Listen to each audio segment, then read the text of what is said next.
کیا آپ یقین کریں گے کہ جسے اپنے ہی بھائی دھوکہ دیں وہی اللہ کا سب سے پسندیدہ بندہ بن جاتا ہے؟ یہ وہ لمحہ تھا جب حضرت یوسف کے بھائیوں کے دل میں عرشا تھی اور آنکھوں میں رحم کا نام و نشان نہیں تھا۔ ننھا حضرت یوسف خاموش کھڑا تھا، نہ کوئی شکایت، نہ کوئی فریاد، بس اللہ پر پورا یقین۔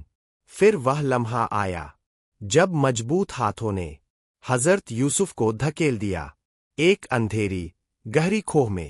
اوپر آسمان تھا، نیچے گہری تمر، مگر حضرت یوسف کے دل میں اندھیرا نہیں تھا، کیونکہ وہ جانتے تھے کہ اگر ساری دنیا چھوڑ دے تو بھی اللہ کبھی اپنے بندے کو نہیں چھوڑتا۔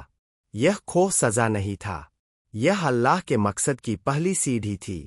آج اگر آپ بھی آزمائش میں ہے تو یاد رکھیں، کھوہ کے بعد حضرت یوسف کی طرح اللہ کی مدد اور کامیابی بھی آتی ہے۔